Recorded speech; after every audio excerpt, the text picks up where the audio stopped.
Herkese merhaba arkadaşlar. Bugün size mutfağımdan sesleniyorum. Bugün tekrar sizinle yeni bir projeyle birlikteyiz. Yeni başlayan arkadaşların da çok kolay bir şekilde örebileceği, aslında herkesin mutlaka bir kere olsun görmüş olduğu şapkayı öreceğiz birlikte. Aslında bununla ilgili internette çok fazla video var. Ama hazır yapıyorken bir de ben videosunu çekeyim. Benden dinlemek, benimle birlikte yapmak isteyen arkadaşlar olursa diye ben de videosunu çektim. Hemen size şapkamızı da şu şekilde takdim ediyorum. Ben elimde olan ipi kullandım her zamanki gibi.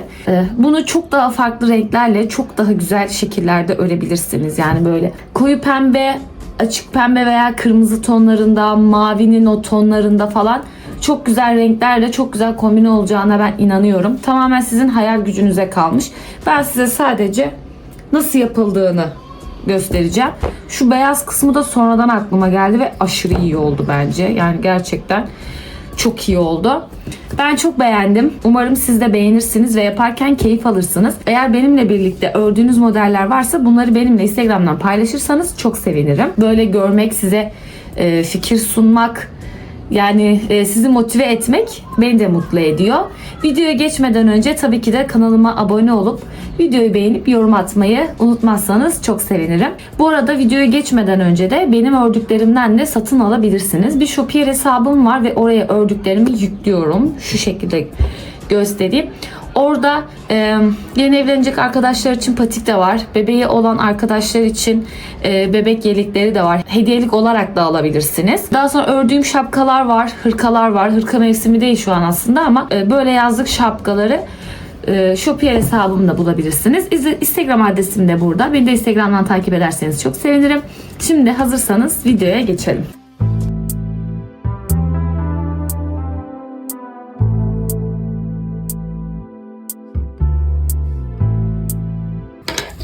Motiflerimiz bu şekilde. Öncelikle papatyamızın göbeğini yaparak başlayacağız. Bunun için sarı ipimi alıyorum. Siz şapkanızı hangi renkle örmek istiyorsanız o renkte başlayabilirsiniz. Bakın işaret parmağıma şu şekilde doladım.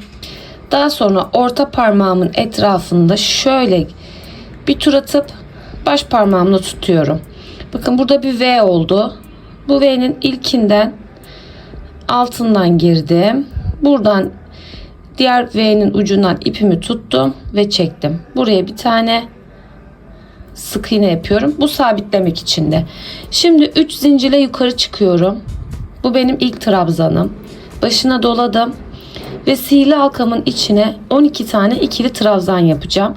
Başlangıçta çektiğimiz bu 3 zinciri de trabzan saydığımız için aslında içine 11 tane ikili trabzan yapacağız. Ama toplam 12 tane ikili trabzanımız olmuş olacak.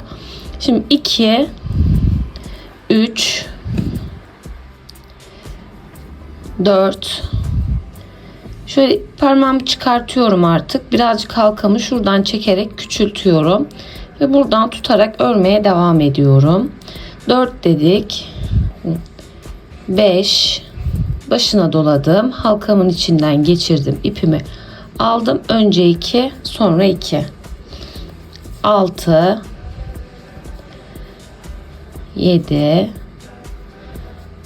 8 9 10 11. Bazen elim kayıyor. Bunun için özür dilerim. Halkamı biraz daha küçültüyorum. Ve 12. Şimdi burada halkamı tamamen kapatıyorum. Şöyle birazcık elimle yaklaştırıyorum, düzeltiyorum. Şurada ufak bir aksaklık oldu. İpimi kesmek zorunda kaldım. Şöyle size göstereyim. Sıra sonuna geldim ya. Şu başlangıçta çektiğimiz 3 trabzanın şöyle üçüncüsünün tepe noktasına battım. Yan tarafına da bir tane kaydırma yapacağım. Ve ipimi çıkartıyorum. Şu şekilde. Böyle ilk halkamızı elde ettik. Şimdi motifimizin şu beyaz kısımlarını yapacağız. Papatyamızın çiçeklerini yapacağız. Bunun için beyaz ipime geçiyorum. Bu ipimi kestiğim noktanın hemen tepesine batacağım. Şimdi önce ipimi sabitliyorum. Daha sonra 4 zincirle yukarı çıkıyorum. 2, 3, 4. Şimdi üçlü trabzan şeklinde ilerleyeceğiz. O yüzden tığıma 2 kere doladım. Ve aynı noktaya, aynı zamanda şu ipleri de arkadan yürüteceğim ki kaybolsunlar. Bu kısma 1, 2, 3. Tekrar doladım. Aynı noktaya 1, 2, 3'te çıkıyorum. Bu ilk zincirimize de trabzan sayıyoruz ve aynı noktaya 5 tane üçlü trabzan yapacağız.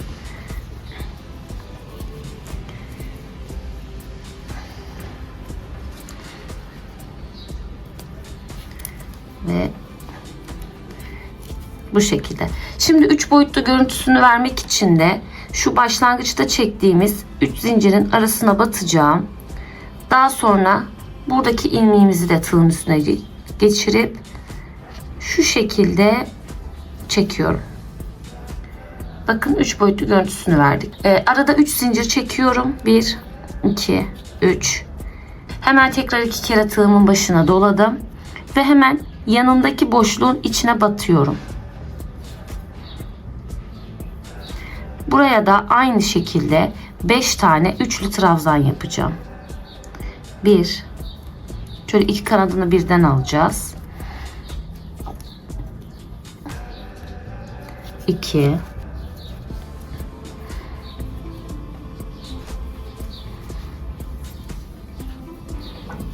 3.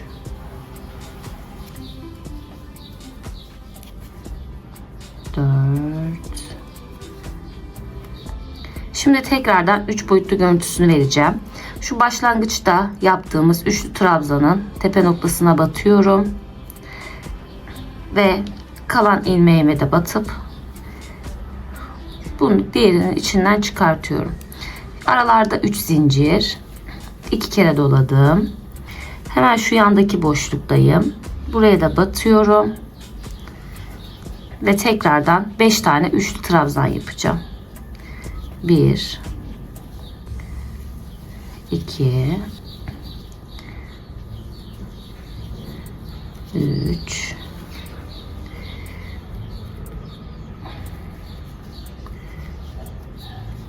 4, 5. Başlangıçta yapmış olduğum trabzana batıyorum. Burada kalan ipimi de tığımın üstüne alıp çekiyorum ve bakın böyle tombiş oluyor. Şimdi 3 zincir, tekrar hemen yanındaki noktaya üçlü trabzan yapacağım. Arkadaşlar mantık bu şekilde. Toplam 12 tane böyle yaprağımız olması gerekiyor. Etrafını şu şekilde döndüğümüzde 12 tane çiçeğimiz olacak. Ben şimdi sıra sonuna kadar ilerleteceğim. Çünkü her zaman söylediğim gibi videonun çok uzun olmasını istemiyorum. Bakın bu şekilde. Bunu da birlikte yapalım. Bakın aralarda 3 zincir çektim. 2 kere tığıma doladım. Hemen yandaki boşluktayım. Tepe noktasına battım. 5 tane üçlü trabzan yapacağım. 1, 2,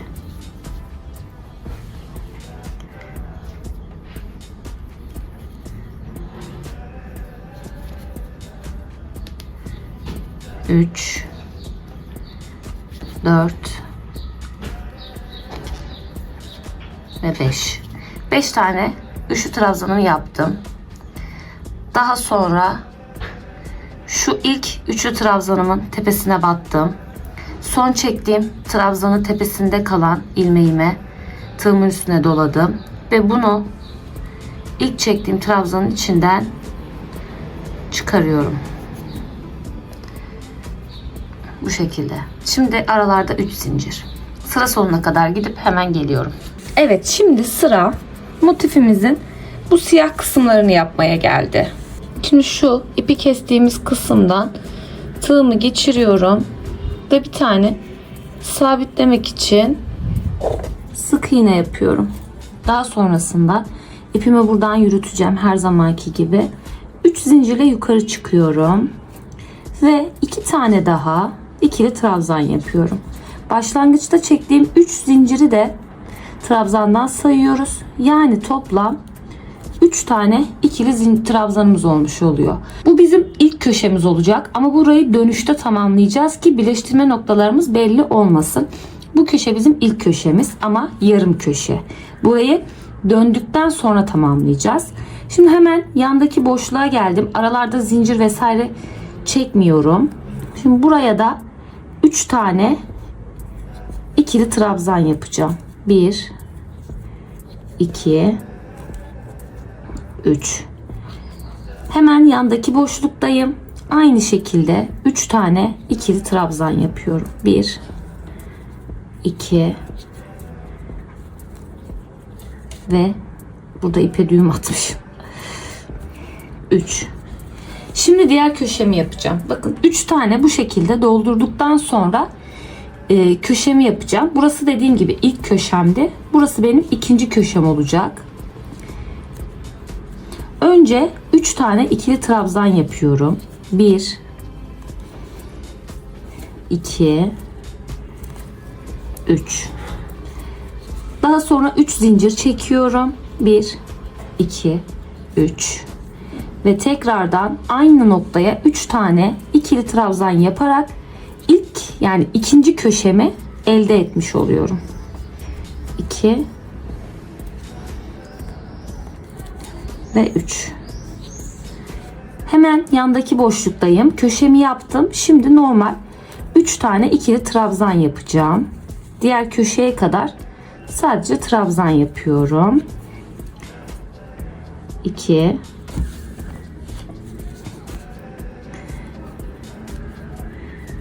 ve 3.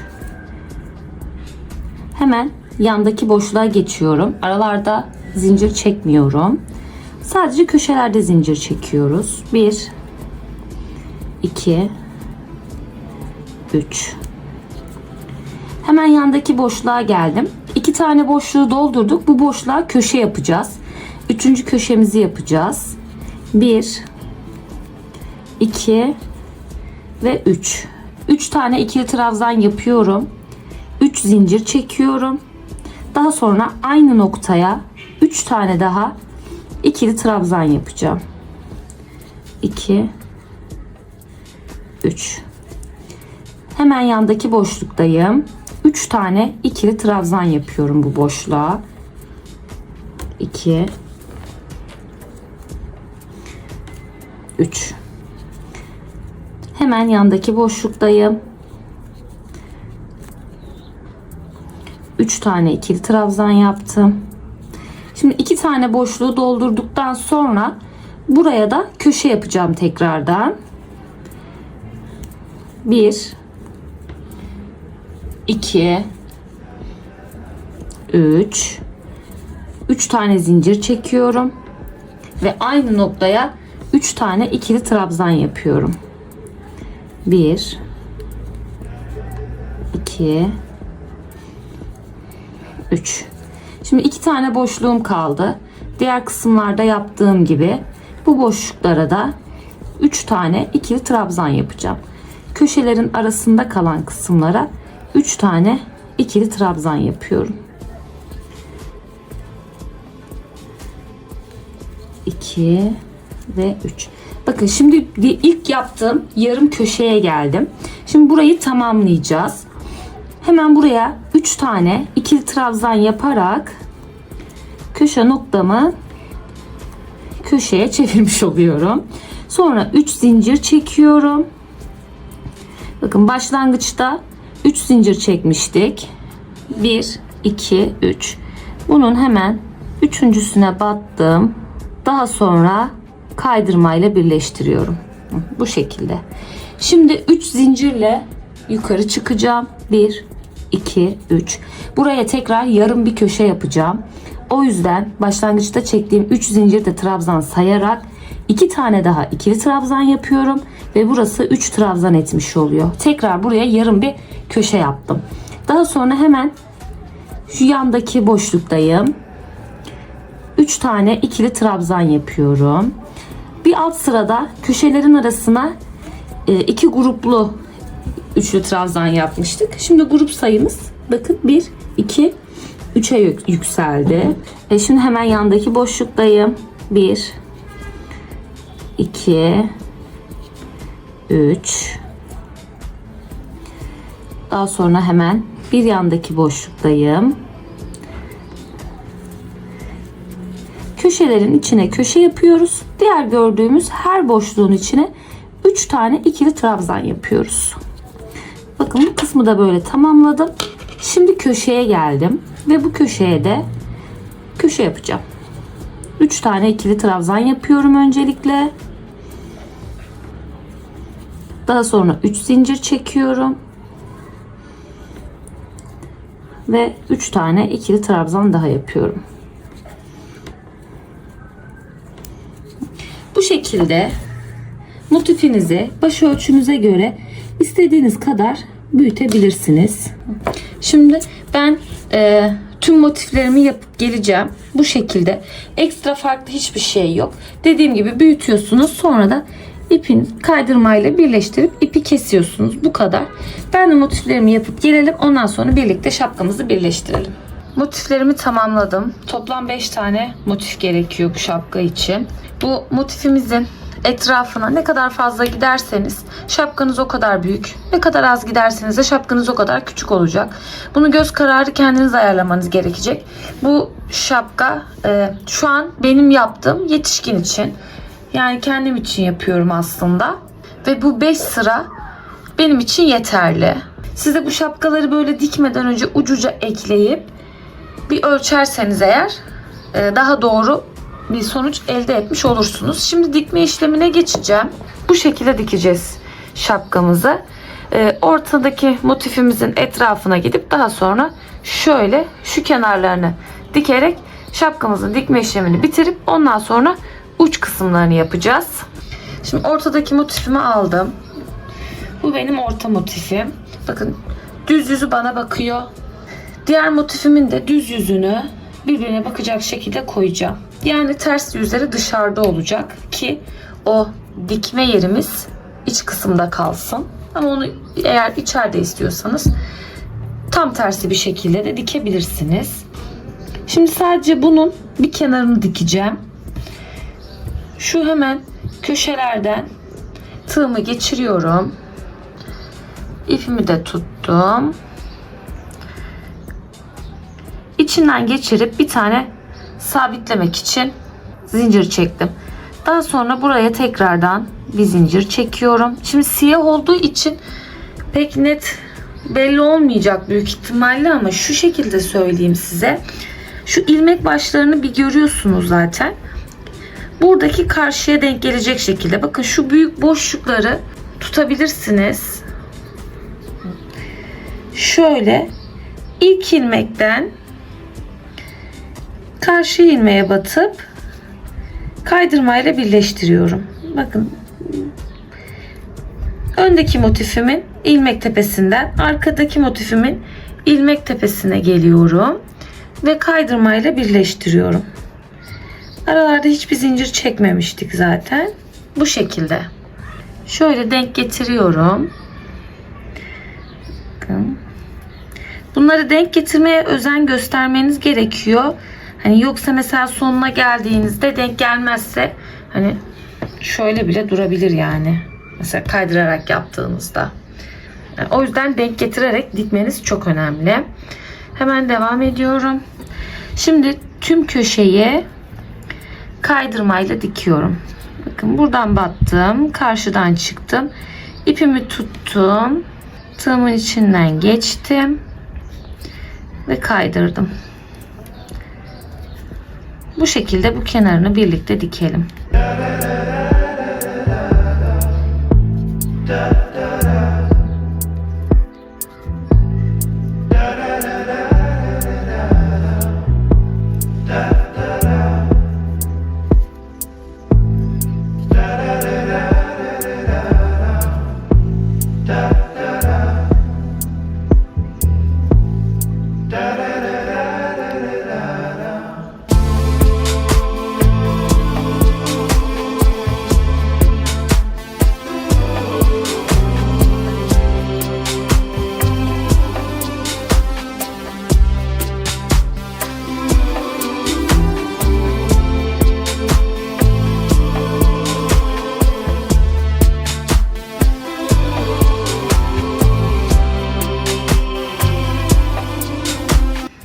sıra sonuna geldim. Büyük deliğime.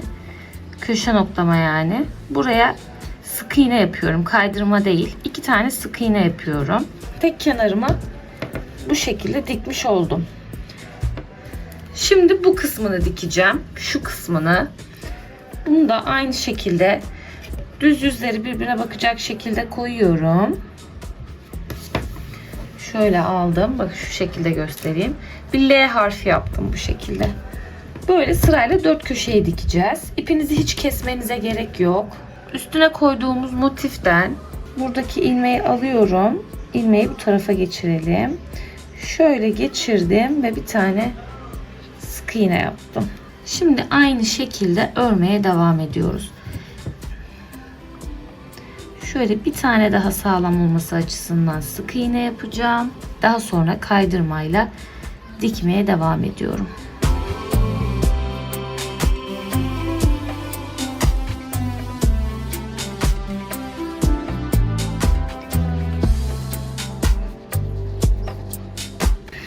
Bu kenarı da diktim. Bakın böyle bir L harfi yaptım. Şimdi şu köşeyi dikeceğim. Yani şöyle gözükecek. Şimdi bu köşeyi dikiyorum. Bunu bu şekilde ters çeviriyorum. Düz tarafları birbirine bakıyor. Hemen şu köşe noktasından tığımı geçirdim. Bakın ilmeğimiz burada. İlmeğimi de buradan aldım. Buradan çıkardım. Bir sık iğne yaptım. Köşelerden tekrar batarak bir sık iğne daha yapıyorum. Daha sonra aynı diğer kısımları diktiğimiz gibi kaydırma işlemiyle dikmeye devam ediyoruz.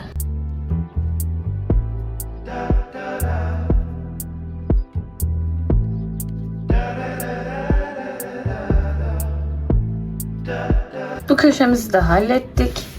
Şimdi burayı dikeceğiz ve bir artı işareti elde etmiş olacağız. Bunu da bu şekilde ters çeviriyorum. İlmeğim hemen burada.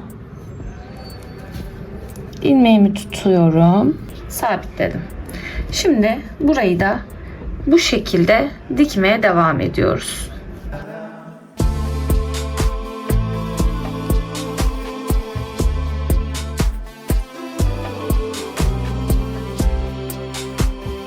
Evet, bu şekilde diktik.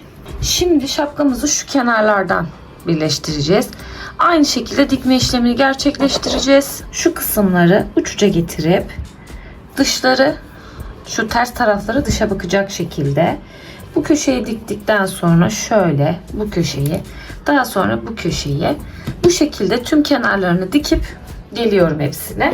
Dediğim gibi şöyle artı, gördüğünüz gibi şöyle şuralarını uç uca ekleyip dikiyoruz. Gördüğünüz gibi tüm köşeleri diktim bu şekilde. Şimdi ilmeğimi kesmedim son diktiğim yerde. Şöyle şurası kaybolmasın. Şimdi şapkamı çeviriyorum ve şimdi uç kısımlarını yapacağız birlikte. Şimdi son diktiğim yerden hemen şu önümdeki ilk köşe boşluğuna şuraya bir tane sık iğne yapıyorum ve 3 zincirle yukarı çıkıyorum. Daha sonra aynı noktaya bir ikili trabzan daha yapıyorum. Bu gördüğünüz her boşluğa 2 tane ikili trabzan yapacağız. Şimdi önce şu kısımları düz bir şekilde gideceğiz. Görmüş olduğunuz her ilmeğin tepesine ikili trabzan yapacağız. Bu sırada başka hiçbir şey yapmıyoruz. Sıra sonuna kadar her ilmeğin tepesine ikili trabzan yapıyoruz. Bu şekilde şu gördüğünüz her ilmeğin tepesine ikili trabzan.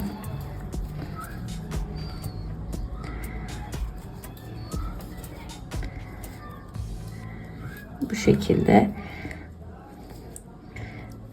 Bunu sıra sonuna kadar hemen ilerletip gelelim. Sıra sonuna geldim. Başlangıçta çektiğim 3 zincirin tepe noktasına batıp kaydırmayla birleştiriyorum. Şimdi bu sırayı komple sadece ikili trabzan yaparak döndük. Şimdi fırfırlı olması için arttırma yaparak ilerleyeceğiz. Şimdi 3 zincir çekerek yukarı çıkıyorum ve hemen dibine şöyle şuraya tekrar bir tane batıyorum. Daha sonra yan kısma geldim. Hemen yanındaki ilmeğe 2 tane. Yani bir tek bir çift yapacağım.